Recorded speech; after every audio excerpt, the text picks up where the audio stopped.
नमस्कार छात्रों।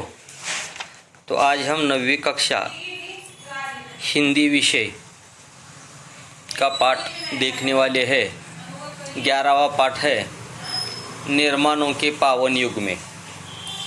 अटल बिहारी वाजपेयी जी का पाठ है। हमारे भारत के भूतपूर्व पंत प्रधान जी एक श्रेष्ठ लेखक थे। उनके बहुत सा साहित्य हमें हमारे देश में दिखाई मिलता है। तो इस प्रकार अटल बिहारी वाजपेयी जी की आज हम यह पद्य रचना देखने वाले हैं। उनका नाम है निर्माणों के पावन युग में, यानी कि नवनिर्मिति करने का या हमारे देश में नवनिर्माण, बदल या प्रगति करने की भावना यह अटल बिहारी वाजपेयी जी रखते हैं। तो सभी लोगों को वह यह संदेश देना चाहते हैं कि हमारा देश में लोकोत्तर प्रगति होने वाली है, आनंद देने वाली है। तो इस कविता में वह हमारे देश की प्रगति चाहते हैं, अनुसंधान चाहते हैं, संस्कृति के सम्मान को बढ़ावा देने की वह प्रगति चाहते हैं। जगत का कल्याण उत्थान करने के साथ साथ चरित्र निर्माण भी करना वह चाहते हैं। तो इस प्रकार इस कविता में वह निर्माणों के पावन युग में कविता के माध्यम से छात्रों को उन्होंने परिचित किया है। तो अटल बिहारी वाजपेयी जी का पहले हम परिचय देखेंगे। उनका जन्म हुआ है 25 दिसंबर 1924 मध्य प्रदेश। अटल बिहारी वाजपेयी जी भारत के पूर्व प्रधानमंत्री होने के साथ साथ कवि, पत्रकार व प्रखर वक्ता भी है।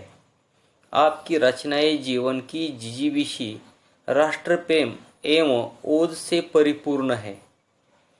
प्रमुख कृतियाँ: मेरी 51 कविताएं, कविता संग्रह, कुछ लेख, कुछ भाषण, बिंदु बिंदु विचार, अमर बलिदान, गद्य रचनाएं। तो इस प्रकार अटल बिहारी वाजपेयी जी का परिचय है। आज जब हम यह पद्य रचना देखने वाले हैं, उस पद्य संबंधी कुछ जानकारी देखते हैं। रस की अनुभूति करने वाली, सुंदर अर्थ प्रकट करने वाली, लोकोत्तर आनंद देने वाली रचना कविता होती है। इसमें दृश्य की अनुभूतियों को साकार किया जाता है। इस कविता में वाजपेयी जी ने नूतन अनुसंधान, संस्कृति के सम्मान, जगत का कल्याण उत्थान करने के साथ चरित्र निर्माण करने को विशेष महत्त्व प्रदान किया है। तर या कवितेमध्ये आपल्याला अटल बिहारी वाजपेयी यांनी आपल्या देशाची प्रगती, उन्नती, संस्कृती, आपल्या देशातलं विज्ञान आणि त्यानंतर आपल्या देशाचं कल्याण आणि आपल्या देशामध्ये चरित्र जे आहे हे सगळ्यांचं चरित्र व्यवस्थित राहावं यासाठी त्यांनी या कवितेतून एक प्रार्थना केलेली आहे परमेश्वराकडे। तर अशा पद्धतीची ही पद्यरचना आहे अटल बिहारी वाजपेयीजींची निर्माणों के पावन युग में।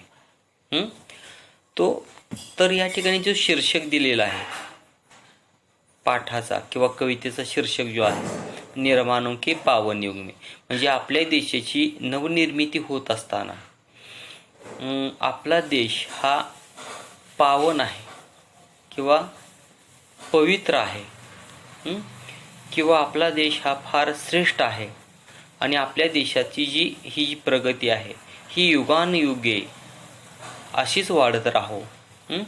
तर अशा पद्धतीचा विचार या कवितेतून आपल्याला अटल बिहारी वाजपेयीजींनी केलेला पाहायला मिळतो। म्हणून त्यांनी या कवितेला जे नाव दिलंय किंवा जे शीर्षक दिलेलं आहे निर्माणों के पावन युग में।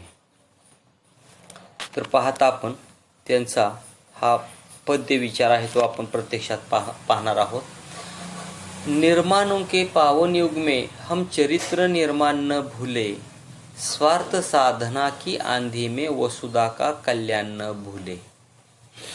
म्हणजे आपल्या देशामध्ये आपण नवनिर्मिती करत असताना, नवनिर्मिती करणं म्हणजे काय, तर आपल्या देशामध्ये बदल घडवून आणणं, आपल्या देशाची प्रगती आपण करणं. आता नवनिर्मिती म्हणजे काय, कारखाने उभा करणं, रस्ते निर्माण करणं, किंवा शेतामध्ये पिकं निर्माण करणं, किंवा शेती डेव्हलप करणं, प्रगती करणं.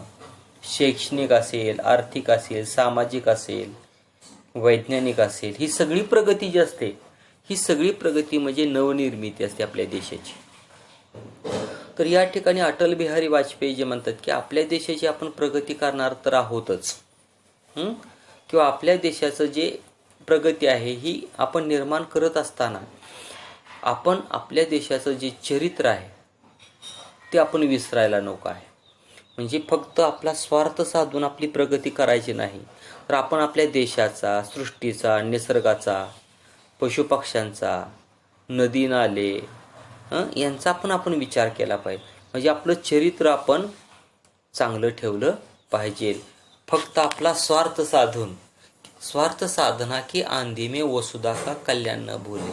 म्हणजे जर आपण प्रगतीच फक्त करत राहिलो आणि त्यामुळं आपण जी वसुधा आहे, वसुधा म्हणजे काय, तर या ठिकाणी पृथ्वी, आपल्या पृथ्वीचं आपण कल्याण सुद्धा विसरायला नको आहे. फक्त स्वार्थ जर आपण केला तर आपल्या देशामधली जी सगळी निसर्ग आहे, नद्या नाले आहेत, किंवा झाडी वेली आहेत, पशुपक्षी आहेत, यांना कोणताही धोका निर्माण होऊ नये यासाठी आपण काय केलं पाहिजे की आपल्या पृथ्वीचं कल्याण किंवा वसुधा जी आहे, आपली जी निसर्ग जो आहे, या निसर्गाचं सुद्धा आपण नुकसान करायचं नाही. आपल्या देशाची तर आपण प्रगती करायचीच, नवनिर्मिती तर करायचीच, शिवाय नवनिर्मिती करत असताना निसर्गाला कोणताही धोका होऊ द्यायचा नाही. आता उदाहरणार्थ आपण आपल्या देशाची प्रगती करत असताना समजा आपण पृथ्वीवरती कचरा केला, प्लॅस्टिक जास्त झालं तर तो निसर्गाला धोका होतो. किंवा आपण मोठमोठे डोंगर सपाट केले तर आपल्याला काय होईल, आपल्या देशातली जी ही जमीन आहे, पृथ्वी आहे, ती नष्ट होईल, किंवा झाडं वेली पशु पक्षी हे सगळे संपतील. मग हे तर आपण होऊ द्यायचं नाही. म्हणून ते म्हणतात बघा, निर्माणों के पावन युग में हम चरित्र निर्माण न भूले, स्वार्थ साधना की आंधी में वसुधा का कल्याण न भूले. म्हणजे आपल्या पृथ्वीचं कल्याण सुद्धा आपण विसरायचं नाही. नाहीतर स्वार्थापोटी आपण काय करू, सगळ्या पृथ्वीला किंवा सगळ्या निसर्गाला आपण धोका पोचवू, असं करायचं नाही. म्हणजे थोडक्यात अटल बिहारी वाजपेयी नवनिर्मिती तर करायचीच आहे, शिवाय आपल्या पृथ्वीचं, निसर्गाचं आपण रक्षण पण करायचं आहे, असं दुनिया अर्थी त्यांनी या ठिकाणी आपल्याला विचार सांगितलेला आहे. पुढे पाहता, माना अगम अगध सिंधु है, संघर्षों का पार नहीं है, किंतु डूबना मझधार में साहस को स्वीकार नहीं है, जटिल समस्या सुलझाने को नूतन अनुसंधान न भूले. म्हणजे या ठिकाणी आपल्याला अगम, अगम म्हणजे अपार, कठीण अर्थाचा शब्द आहे. अगम म्हणजे अपार, आणि अगाध, अगाध म्हणजे अथाह, अताह, अगाध म्हणजे अथाह. मझधार म्हणजे लहरों के बीचों बीच. हे तीन कठीण अर्थाचे शब्द या कवितेतले आपण पाहणं गरजेचं आहे. अगम म्हणजे अपार, अगाध म्हणजे अथाह, आणि मझधार म्हणजे लहरों के बीचों बीच. म्हणजे आपल्याला या ठिकाणी असं सांगितलंय बघा, माना अगम अगाध सिंधु है, संघर्षों का पार नहीं है, किंतु डूबना मझधार में साहस को स्वीकार नहीं है, जटिल समस्या सुलझाने को नूतन अनुसंधान न भूले. म्हणजे या ठिकाणी त्यांनी समुद्राचं उदाहरण दिलेलं आहे. आपला हा समुद्र दूरवरती खूप पसरलेला आहे, त्याच्यामध्ये आपल्याला खूप संघर्ष करावा लागतो. म्हणून काय आपण मधोमध जाऊन लहरों के बीचों बीच, मझधार म्हणजे जाऊन आपण बुडायचं नाही, तर त्या ठिकाणी आपण साहस स्वीकारायचं आहे, आणि जटिल समस्या ज्या आहेत, कठीण प्रसंग जे आहेत ते आपण सोडवायचे आहेत. आणि आपल्या देशाचं जे अनुसंधान आहे, हे आपण करायचं आहे.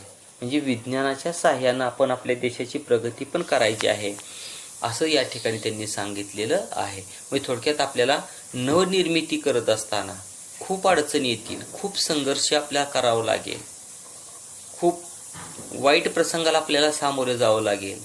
परंतु हे करत असताना आपण काय केलं पाहिजे, आपल्या पृथ्वीचं, निसर्गाचं काहीही नुकसान करायचं नाही, हे पण आपण विसरता कामा नये. म्हणून ते म्हणतात बघा, निर्माणों के पावन युग में हम चरित्र निर्माण न भूले, स्वार्थ साधना की आंधी में वसुधा का कल्याण न भूले.